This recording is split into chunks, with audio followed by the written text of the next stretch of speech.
Já está. Muito bom dia. Vamos retomar para esta sessão e é o momento, de facto, de darmos continuidade àquela ideia de que o projeto do CESA foi sempre um projeto coletivo, com as evoluções naturais de todos os processos que envolvem as pessoas e os grupos, e neste momento nós importa recordarmos os colegas que já não estão entre nós e que tiveram, obviamente, um contributo importante para a nossa escola e para o CESA, de maneira que eu iria começar um dos pais fundadores do CESA, que é o professor Adelino Torres, e queria, que já cá não está, mas que o Ben irá certamente aqui falar um pouco. Ora, bom dia. Obrigado ao César pelo convite. Falar sobre o Adelino Torres, de uma forma muito breve, é falar um pouco no meu percurso. Isto é, o Adelino Torres tinha uma particularidade que era a coisa que ele mais adorava eram os alunos. Eram os alunos, ponto final. Adorava dar aulas, entusiasmava-se com as aulas, passava-se com as aulas. Era uma referência de entusiasmo sobre a matéria que ele muito bem dominava. Mas, particularmente, a questão do apoio aos alunos, para ele era uma questão central. Eu, quando entrei para a escola, como assistente estagiário, em 84, quando o César foi formado, eu terminei o curso e entrei logo para aqui para assistente estagiário, eu era assistente estagiário, ou seja, na cadeia alimentar valia 0, como é evidente, e ele fez, obviamente com a aprovação da direção do César na altura, não foi ele sozinho, criaram a coleção de documentos de trabalho e o primeiro número é meu, que está aqui. Mas o mais curioso, isso é uma coincidência ter sido eu, para se ver o tipo de pessoa que ele era, de procura de incentivo, sempre incentivos positivos para as pessoas poderem avançar. Esse trabalho é um trabalho que eu tinha feito no 5º ano, no ano anterior, portanto, na licenciatura, com um colega, que por acaso foi embaixador de Cabo Verde em Portugal, o Eugénio Inocêncio. Tínhamos feito um trabalho numa cadeira do 5º ano, eu tinha entregue ao Adelino para ele ler, eu depois concorri, entrei aqui para o ISEG, e ele, num trabalho que era de licenciatura, que ele fez comentários para melhorar, acabou por ser o primeiro número dos documentos de trabalho. Um assistente estagiário, não era alguém que já estivesse na carreira como assistente, no mínimo. Esse foi o primeiro sinal do tipo de pessoa que ele era. E o segundo, continuo a contar a minha história, 2 anos depois, ainda era eu assistente estagiário, estava a preparar a tese de mestrado, houve um número especial da revista Estudos de Economia, portanto uma revista com alguma credibilidade científica, como é normal, e ele entusiasmou-me, pressionou-me, no sentido positivo, para escrever um artigo para a revista, e assim foi. Ou seja, um simples assistente estagiário que vale 0, enquanto assistente estagiário, abre uma coleção por coincidência, documentos de trabalho, e publica nos Estudos de Economia. Portanto, isso é só para mostrar o tipo de pessoa que ele era. Mas uma outra faceta, o Adelino Torres, quem o conheceu, sabe do entusiasmo que ele punha nas coisas e nas matérias, que transmitia e que estudava, etc., era ferozmente um anti-neoliberal, enfim, todas essas coisas não vale a pena continuar, e portanto tinha uma linha determinada, mas ele fez uma coisa, numa sessão no CESA, em 85, 86, por aí, eu ainda era assistente estagiário, organizou uma sessão no CESA sobre o FMI em África. Ora, sobre o FMI em África nos anos 80, era cada um trazer uma faca, uma metralhadora, e aqui vai disto, FMI era o que era, ainda o é mais ou menos, o papão. Pois o que ele organizou com as pessoas foi, uns vão falar sobre o FMI em África, os seus aspectos perniciosos, e outros vão tentar fazer o papel do advogado do diabo, que é, ok, mas também pode não ser bem assim.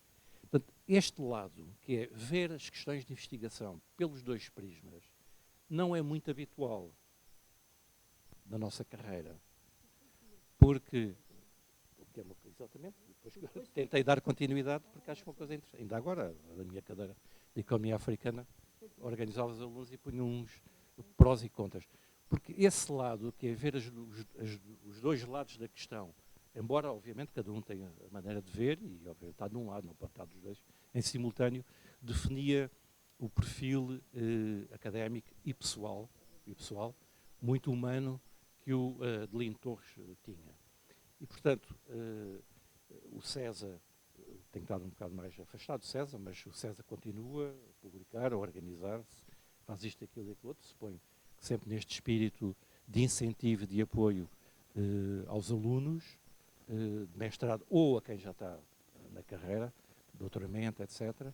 E, portanto, espero que assim continue e que não desapareça, quanto mais no mestrado, e quanto mais não seja, conforme foi aqui referido, que eu cheguei agora no fim, que a Joana estava a referir, isto qualquer dia, estamos a falar do mestrado, em particular do mestrado, que estou mais ligado, e não temos estudantes de fora, nomeadamente da África. E, portanto, se há aqui alguma coisa a repor e a pagar, embora o Marcelo tenha sido um bocado acelerado, mas, para todos os efeitos, há mecanismos de apoio que, existendo, podem ser reforçados. É uma maneira de pagar alguma coisa, nomeadamente ao nível da preparação de recursos humanos. É uma via. Portanto, espero que isso não caia em saco roto. Tem sido uma luta nos últimos anos, que pelos vistos continua, mais agravada ainda. Portanto, é só isto, mas recordo com muita saudade, e quem o conhece certamente, que recordará o grande académico e pessoa que era o Adelino Torres. Muito obrigado.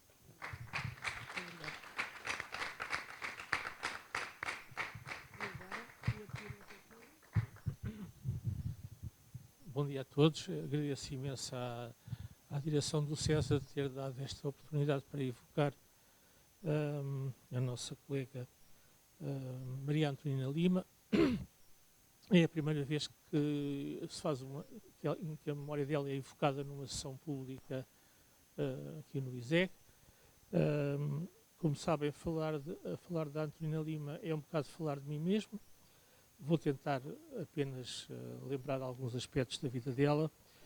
Portanto, em relação a alguns dados biográficos principais, portanto, a Antonina Lima nasceu em 1952 e frequentou a licenciatura de Economia no atual ISEG, então ISCEF, entre 1969 e 1974. Portanto, exerceu atividade docente no ISCTE, na Faculdade de Economia da Universidade de Coimbra e finalmente no ISEG, onde se radicou entre 1981 e 2008, ano em que faleceu. Em termos da sua formação, em 85 fez um DEA, ou Diplôme d'études approfondies, na Universidade de Paris 10 de Nanterre, e em 1991 terminou um doutorado de 3º ciclo na mesma universidade. Existia então um protocolo de cooperação entre o ISEG e esta Universidade Francesa, Paris 10 de Nanterre, que enquadrava este tipo de formação avançada ao nível de doutoramento. E enquanto docente, ela lecionou uma ampla diversidade de disciplinas nas áreas de especialidade de Economia Internacional e nesse âmbito a sua atividade foi enquadrada pelo Centro de Estudos da Economia Internacional, o CEDIN, que hoje já não existe, e os Estudos de Desenvolvimento, e neste caso foi enquadrada pelo CESA. Ela haveria mesmo de integrar a direção do CESA como vice-presidente entre 1996 e 1998.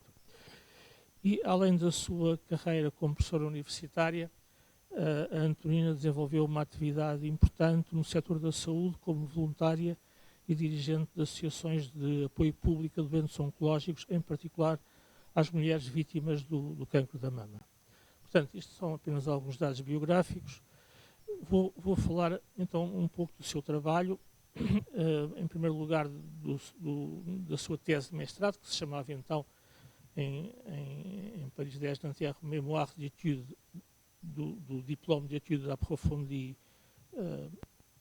portanto, foi defendida em outubro de 1984, com um título, digo em português, tem em francês, mas em português, a ideia do proteccionismo segundo a nova escola de Cambridge.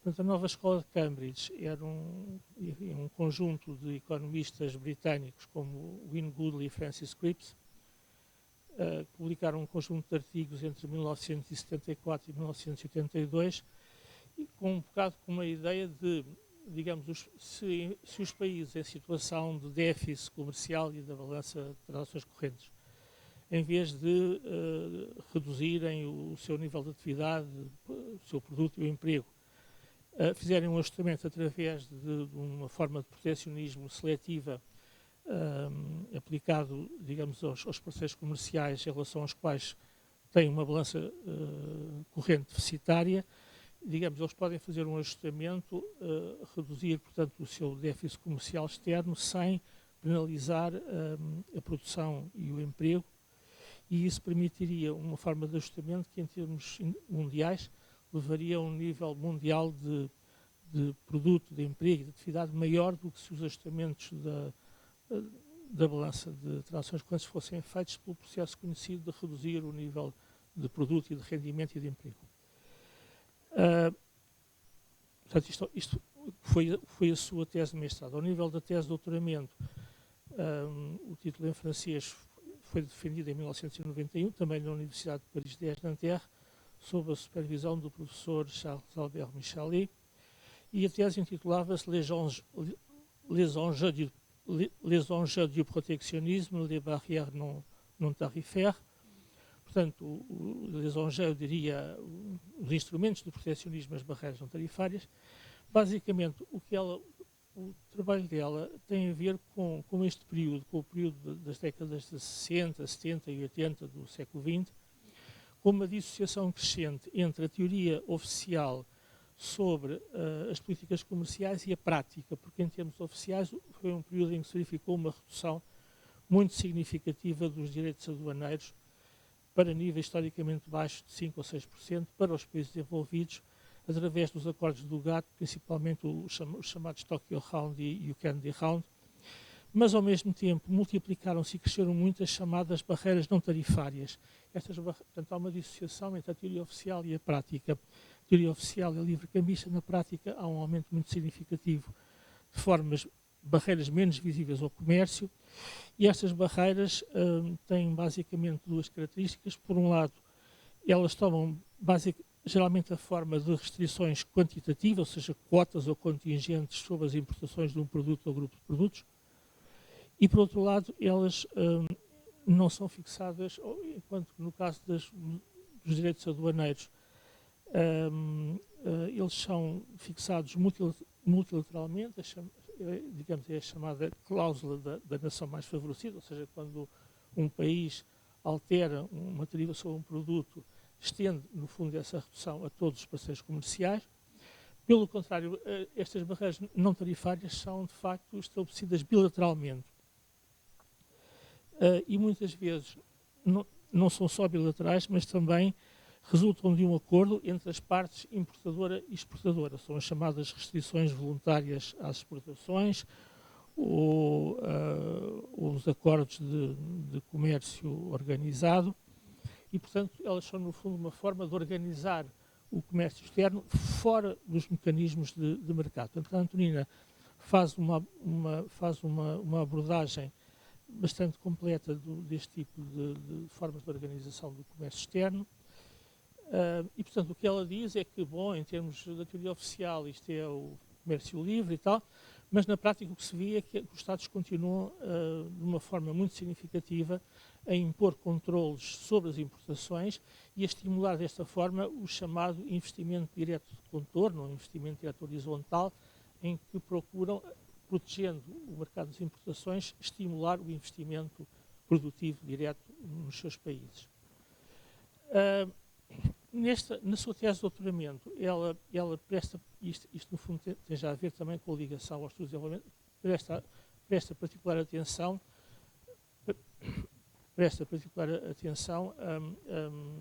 à relação entre as políticas comerciais dos países desenvolvidos e dos países em vias de desenvolvimento. Basicamente, digamos, em termos da realidade, em termos empíricos, o que se vê é que os direitos sobre as importações, digamos, os direitos aplicados pelos países desenvolvidos sobre as importações provenientes dos países em desenvolvimento são, em média, mais elevados do que as tarifas médias aplicadas, e os países em desenvolvimento e os países em vias de desenvolvimento sofrem mais com barreiras não tarifárias ou comércio para as suas exportações para os países desenvolvidos. No entanto, o que ela diz é que esta penalização relativa dos países em vias de desenvolvimento no mercado dos países mais desenvolvidos não deriva tanto de uma falta de poder negocial dos países em desenvolvimento, mas quanto à natureza da especialização destes países em termos de produtos exportados. Basicamente pelo facto de se tratar na relação entre estes dois grupos de países de um comércio inter-ramo ou intersectorial que é mais penalizado por este tipo de barreiras não tarifárias. Depois destes dois documentos formativos, tese de mestrado e tese de doutoramento, ela publicou, enfim, um conjunto de artigos também sobre estes temas, alguns, aliás, continuam a tese de doutoramento, nas áreas da economia internacional, da integração económica e das políticas comerciais, com um enfoque particular no comércio entre países desenvolvidos e países em desenvolvimento. Refiro-me um artigo em 1994 na revista Estudos de Economia, editada pelo ISEG, sobre enfim, a expansão das chamadas medidas não tarifárias nos anos 80. Depois temos um artigo em 1994 sobre o neoprotecionismo e a desorganização dos mercados, na revista Notas Económicas, editada pela Faculdade de Economia de Coimbra. É preciso ver, isto é interessante para as pessoas mais novas, estes artigos são escritos estes artigos são publicados em revistas editadas em Portugal e escritos em francês, que é algo que hoje em dia nós achamos estranho, mas que na altura era normal. E neste artigo das Notas Económicas de 1994, ela tenta, digamos, explicar a intensidade e a frequência das chamadas restrições voluntárias às exportações, ou os acordos de comercialização organizados, que são formas, digamos, são barreiras ao comércio feitas por acordo entre importadores e exportadores, e tenta, no fundo, ver em que medida é que isso está, em que essa frequência e intensidade desse tipo de acordos está relacionado com a intensidade de penetração dos mercados de consumo pelas importações. Ela chega à conclusão que esse tipo de relação, esse tipo de correlação não se verifica, mas acha uma correlação significativa da intensidade deste tipo de barreiras não tarifárias por acordo entre importadores e exportadores. Ela diz que, no fundo, tem mais a ver com o tipo de comércio. Digamos que o comércio entre países desenvolvidos e em vias de desenvolvimento é um comércio essencialmente inter-ramo e, portanto, é mais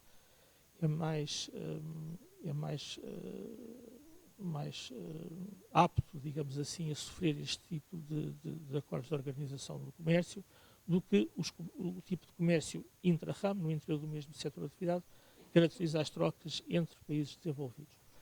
Depois temos um artigo, vou tentar não demorar muito mais tempo, temos um artigo na revista Economia Global e Gestão do ISCTE, em 1997, sobre o protecionismo, o GATT e os acordos regionais, entre a mundialização e a regionalização.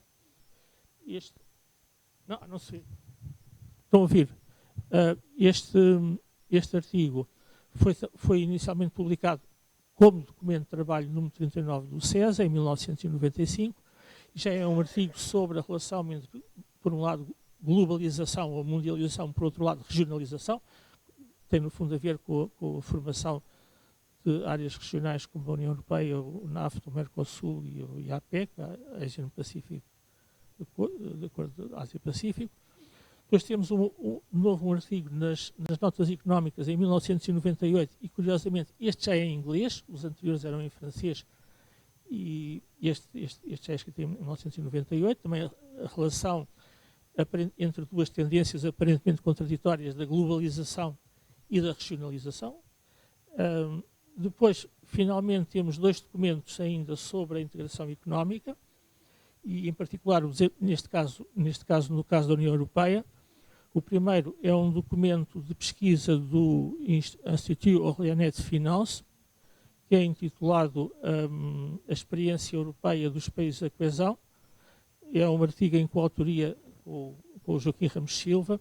Ele, aliás, poderá falar mais dele, mas basicamente o que ele trata, no fundo, dos processos de integração entre países com níveis de desenvolvimento diferentes. Portanto, digamos que inicialmente, no caso da União Europeia, digamos, a integração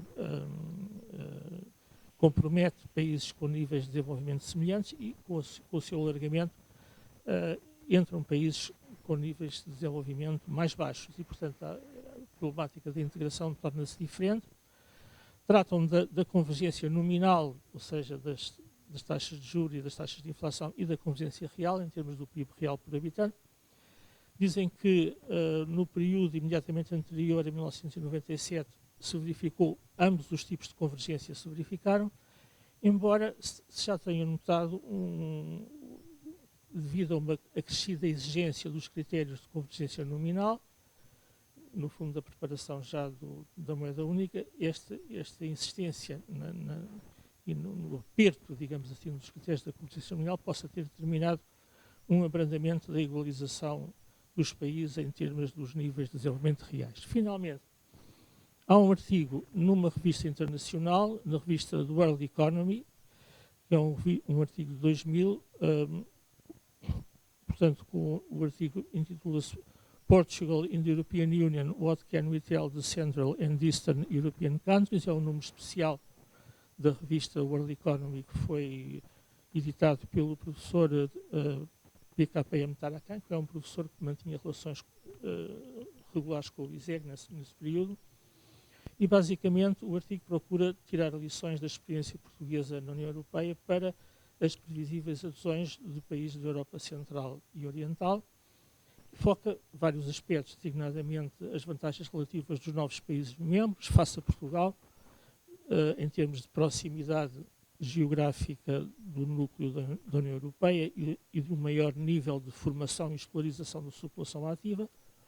Diz, no entanto, o artigo que a integração dos países da Europa Central e Oriental é necessariamente mais complexa e mais crítica porque mais abrupta, ou seja, a integração de Portugal desenrolou-se ao longo de várias fases sucessivas, primeiro a EFTA, depois a Comunidade Económica Europeia, depois a União Económica Monetária, enquanto estes países entram, digamos assim, de uma forma abrupta e, portanto, com problemas e com um processo de integração diferente.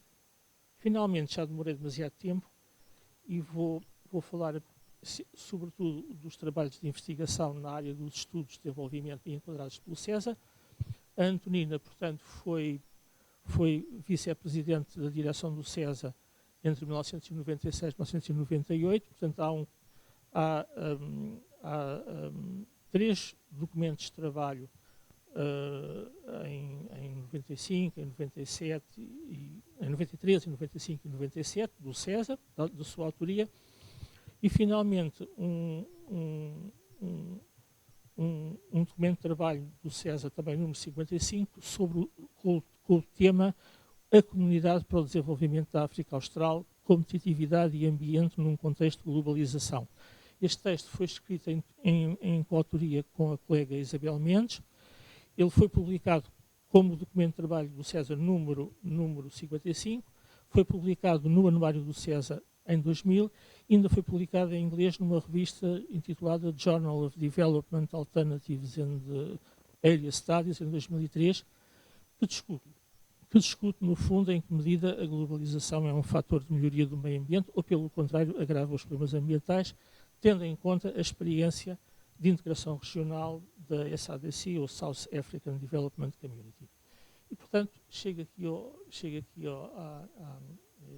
este sumário final. Agradeço imenso, mais uma vez, à direção do CESA. É a primeira vez que eu próprio tenho a oportunidade de evocar a memória da minha antiga esposa, saudosa esposa. Agradeço mais uma vez. Muito obrigado.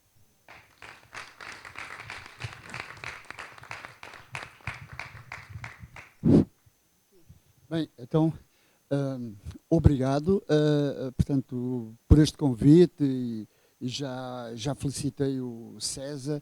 Teve uma atividade muito importante aqui no ISEG e isso, de facto, é importante salientar. Portanto, eu devo dizer que eu conheci muito bem estas pessoas hoje aqui homenageadas, né? Fui muito próximo deles. Desculpa.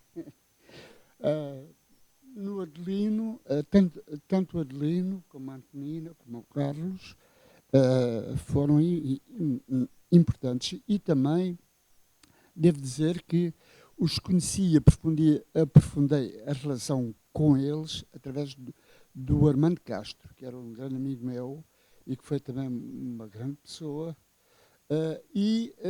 Com o Adelino, ele partilhava o mesmo gabinete, muitas vezes a gente ficou lá a falar. A Antonina foi, de facto, minha colega ao mesmo tempo, portanto, aqui no ISEG, mas andava num ano diferente. Eu não tenho... Lembro-me de haver passar com alguns colegas que eu também falava, mas não tenho uma relação dela. Foi também a partir do encontro convosco em casa do Armando, que eu, e depois vocês foram para a França também, que passámos a ter regulares relações. E quanto ao Carlos, no início dos anos 90 a gente participou nos cursos da AIP portanto, lembro-me que foi aí que as primeiras vezes que eu falei com eles. Com nenhum deles, de facto, acabei por publicar, porque, embora tenha participado, tenha sido um dos editores, com o Manuel e António Romão, no livro de homenagem ao Adelino, portanto, não fizemos de facto assim, não fiz mais do que isso. Sobre a Antonina, a gente de facto escreveu esse documento, que o Zé Pedro já referiu, participámos em um projeto, mas ficou como documento de recherche e na altura não tivemos ocasião de editar o texto e lhe dar tem algumas citações, mas, portanto, não foi uma coisa. Portanto, realmente relevante. E depois, portanto, sobre o Carlos, então, sobre ele que me compete, eu escrevi um texto, portanto, resolvi abordar o Carlos pelo que foi o seu grande contributo, né, indiscutível, né, portanto, incrível o que ele conseguiu, né. Eu até referi no texto uma coisa que entretanto se alterou, ou seja, Elsevier, de facto, juntou os dois registros no Scopus dele. O Scopus era uma maneira simples, vocês podem todos verificar os dados que eu vou dizer, ou os que vêm lá no texto, não tem nenhum problema. Portanto, eu não sei se foi iniciativa da própria Universidade de Lisboa, aqui do ISEG eu duvido um pouco, mas, portanto, essa fusão foi feita quando eu lá fui em meados de abril. A situação não estava assim, mas ontem, por acaso, fui lá e notei que toda a contribuição dele está fundida no mesmo, e na Universidade de Lisboa. Isso. E ele escreveu qualquer coisa como 287 documentos, portanto, na base Scopus, e tem atualmente 9.796 citações. Eu nem sequer fui ver as autocitações, porque ele era completamente contra, talvez era a maneira dele ver as coisas, e portanto nem fui ver isso. Mas depois comparei com algumas pessoas que são conhecidas, nomeadamente da nossa grande rival aqui em Lisboa, que era a Nova, isto e aqui, enfim, durante muito tempo. Agora a situação já mudou, é certo, já não estamos na mesma situação. Mas só para vocês verem, o Carlos bate-os todos, né, no registro. Mesmo o Miguel Pina e Cunha, que temos que reconhecer, não escrevia no Core Economics Business como o Carlos, tem menos documentos e menos citações. E as pessoas onde é mais comparável tem tudo acentuadamente menos. Por exemplo, o Pedro Santa Clara, o Pedro Pita Barros. O Pedro Pita Barros, por exemplo, tem 123 documentos, 2.900 citações. Portanto, o Pedro Santa Clara, 28, documentos 4.227. Todas essas pessoas são conhecidas e dos jornais, etc. Tudo isso, sobre o Carlos, a gente não ouve absolutamente nada. Mesmo aqui no ISEG, portanto, o nosso colega António Afonso, eu fui ver, o António Afonso atualmente tem 148 documentos, 3.700 números, tudo abaixo de metade, né, menos de metade, em praticamente o mesmo período. O Carlos publicou entre 1998 e 2018. Incrível. Portanto, mas isto é muito pouco reconhecido e quase ninguém sabe. Diga-se passagem com o António Afonso, eu não estou a desconsiderar o trabalho dele, e eu até lhe disse que ia fazer isto. Ele disse, fazes bem, e se precisares da minha ajuda. Eu depois não precisei, porque usei simplesmente o Scopus Preview, não estava para fazer uma coisa muito aprofundada de coisa. Mas realmente o resultado dele é. Agora, a gente deve-se questionar, quando chegar ao fim disto, que eu paro, deve-se esse texto que eu escrevi e a Joana, né, escrevemos os dois, portanto, apresenta algumas linhas. Porque é que isto aconteceu? Vocês reparem que ele fez tudo aqui no ISEG, fez a licenciatura, fez o mestrado, fez o doutoramento. Ele não seguiu aquilo que a gente podia dizer e que se falou aí na sessão anterior, a chamada via imperial, tratar coisas de macroeconomia e caminhar para o Banco Central, enfim, qualquer que seja. Portanto, seguiu uma via completamente diferente e viu que havia mudanças na própria investigação, estudando coisas que à partida até eram consideradas não económicas, como a defesa, as despesas militares ou as questões culturais, e além do hiper subvalorizado nos anos 90 de turismo, ele publicava enfim, tudo isso foi um resultado, e para o César foi muito importante. Eu depois, e no final, só mesmo, já vou concluir, refiro um facto que, na altura, eu não digo que me surpreendeu, mas ele queria passar para a secção de Economia Internacional e Desenvolvimento. E eu, na altura, era responsável por essa secção, além do departamento. Na altura, até estava-se prevista até uma viagem a Moçambique, que ele queria fazer, já não pôde fazer devido ao problema, mas achei impressionante a mudança dele, né, sobre a importância deste campo e por o seu esforço individual, que foi notável, né, portanto, ao serviço do César e deste tipo aqui de questões. Pronto, eu penso que já estou esgotado. Então... Não, eu só queria, muito rapidamente, eu tive o privilégio de conhecer o Barros quando vim de França, estávamos no mesmo gabinete. E com os anos, constatando esta qualidade dele de publicação, eu a determinada altura disse, Barros, porquê é que tu não começa lá a trabalhar sobre os países em vias de desenvolvimento? Que raio de coisa, ninguém trabalha, os economistas não trabalham sobre isto. E ele disse, está bem, desde que tenha dados.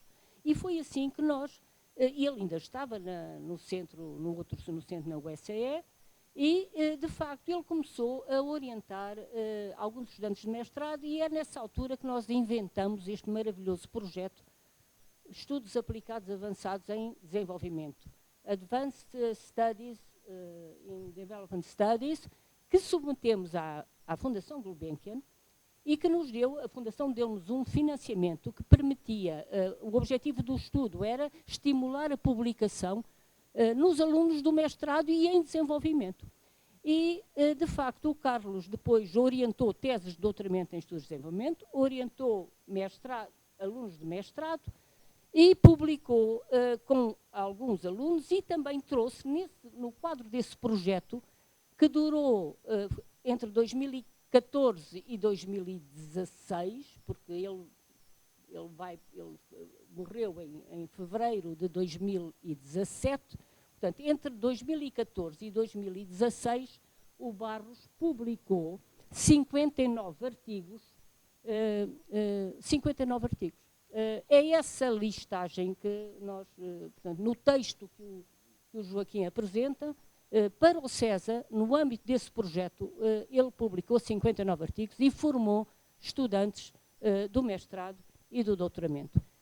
Portanto, foi para mim um grande privilégio vê-lo trabalhar, perceber que ele tinha entendido muito bem qual era o mercado de publicação e, de facto, o César beneficiou imenso desta sua presença e lamentamos muito a sua partida e também, de um ponto de vista muito utilitário e maximizador, obviamente que investigadores destes com capacidade de publicação em termos aplicados são fundamentais, nomeadamente nos centros que investigam em metodologias qualitativas, que são muito mais longas, são muito mais longas de publicação. Investigadores destes valem tudo, financiam centros de investigação inteiros. E para dizer que o Barros ainda publicou papers após 2017, quer dizer, o César ainda teve papers do Barros publicados um ano ou dois após a sua morte. E, portanto, é para dizer que o Barros era um homem controverso, é um homem difícil de autoridade. Eu tive uma relação muito particular, porque estava no gabinete com ele, também com Murad Ali. Éramos 3 ovnis ali naquele gabinete, eram 3 personagens muito particulares, o Murad, que vinha da África, como eu, e ele que vinha da estratosfera. O Barros vinha de um mundo difícil, mas fica sobretudo esta imagem dele. Eu até tentei procurar uma linda fotografia que fiz dele antes desta. Esta fotografia foi feita pelo Michel Waltman, mas eu fiz-lhe uma fotografia antes, a preto e branco, porque com a minha Leica, uma linda fotografia, e eu lembro-me quando as pessoas olhavam para a fotografia e diziam assim: como é que tu consegues ver este homem assim? Eu disse: mas isto é só para mim, era ali no gabinete, não é? E portanto tínhamos esta cumplicidade e esta homenagem é muito merecida ao Barros. E assim o ISE também não fica com um pecado tão grande a redimir quando chegar, a instituição quando chegar no juízo final, esta instituição, o César vai salvar o ISE de pagar uma pena pesadíssima por não ter dado o valor a este homem. Muito obrigada. Só para acrescentar, na altura em que ele faleceu, algumas pessoas do estrangeiro até pensou fazer alguma coisa, de facto, mas não houve condições e na altura foram enviadas várias cartas assim de colegas estrangeiros, né? Uma até um obituário a gente pôs aí porque os colegas estrangeiros, ao contrário da ideia que a gente tinha aqui no ISEG, dizia que era muito fácil trabalhar com ele, era incrível, e a gente aqui tinha uma ideia um bocado. Deixa-me só complementar, talvez seja importante perceber já agora. Estamos aqui em família, já que vamos falar.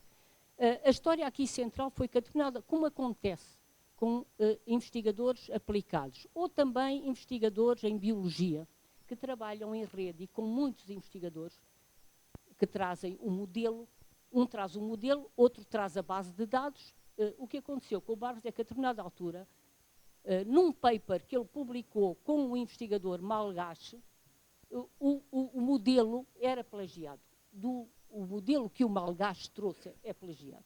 E, obviamente, o que aconteceu é que o que se faz, quem publica muito sabe o que se faz, é que os autores do artigo, entre os quais o Barros, fizeram um apologize, fizeram um pedido de desculpa, e é assim que foi aceito pela revista, e que a revista aceitou de tal forma que o Barros continuou a publicar na mesma revista. E, portanto, eu lembro-me, quando eu discuti isto com colegas das ciências duras, que publicam muito, eu dizia: mas olha, só não tem acidente de plágio quem não publica. Se tu não publicares nada, não tens. Mas a este ritmo de publicação acontece, aparece-te um parceiro, porque o Barros recebia as bases de dados e os candidatos a parceiros do mundo inteiro.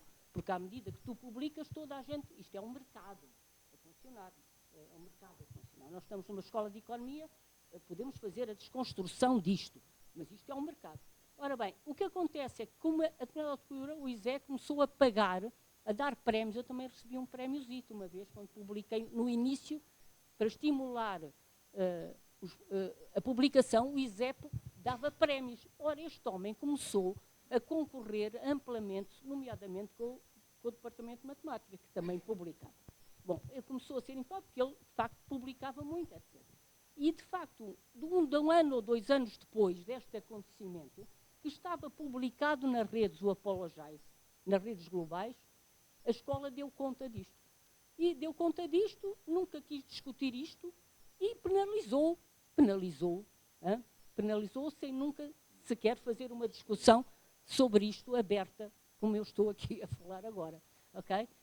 E é essa a história que depois não foi possível. O homem era professor associado, depois adoece, podia ter sido professor catedrático e morre assim, e portanto é assim o pecado que o José vai pagar lá em cima por isso. Não paga mais.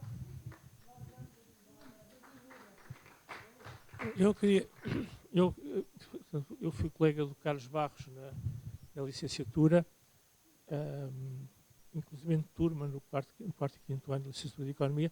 Depois fomos colegas no primeiro curso de mestrado em Economia, começou para aí em 1981, e, enfim, contactámos bastante. E há um aspecto que não foi focado, é que foi focado, de facto, ele era um publisher fantástico, publicava, deixou um conjunto de outputs verdadeiramente fenomenal, mas acho que não é o aspecto, eu não entraria por aí. Eu acho que é sobretudo, o que é importante notar é que ele era uma pessoa que sempre, embora às vezes fosse chamado feitio difícil, ou as pessoas dizem mal feitio ou feitio difícil, mas de facto era uma pessoa que ajudava imenso os colegas e que houve uma série de professores que não tinham qualquer experiência de publicação, inclusive professores mais novos, não tinham qualquer experiência de publicar artigos em revistas internacionais feitas de revisão, e que começaram a publicar com ele e graças ao apoio dele. Portanto, isso é um aspecto muito importante. Eu próprio, não em termos de artigos, mas quando fiz a agregação, em 1995, escrevi um relatório de agregação que na prática deu um livro que era capaz de ter para aí, era grande, para aí 120 ou 150 páginas, intitulado Economia do Espaço e do Transporte, que era um livro de economia, não falou que tinha uma parte empírica, mas era sobretudo um livro de economia matemática, com muitas expressões matemáticas e tal. Portanto, aquilo em português, portanto, era uma coisa à partida que seria difícil de publicar, ou seja, para ser uma editora que achasse interessante publicar um livro de economia e matemática. Não sei se na altura já haveria, isso foi a final dos anos 90, não sei se já haveria a coleção económicas, mas, portanto, estive ali um bocado sem perceber que saída é que aquilo teria em termos de publicação. E na altura o Carlos Barros criou uma pequena editora chamada Vulgata e publicou-me esse livro na Vulgata. Aliás, com uma bela capa azul, tinha bom aspecto. O livro ainda esteve à venda uma data de anos, depois esgotou-se, não é? Mas de qualquer forma esse livro ficou, as várias bibliotecas de economia universitárias, das faculdades de economia por este país todos, compraram o livro. Hoje existe nas bibliotecas, quem quiser ler, está acessível, graças ao Barros, que publicou o livro e ele pessoalmente não ganhou nada com isso. Ele achou que era uma coisa importante, achou que, pronto, e fez isso. Portanto, tal como fez comigo, fez em relação a artigos com uma data de colegas que começaram a publicar à conta do aquilo que ele deu. Bem, parece que nós teremos a oportunidade de conversar mais à tarde, porque há outros exemplos a dar sobre a intervenção do Barros no César. Muito obrigada a todos e a todas.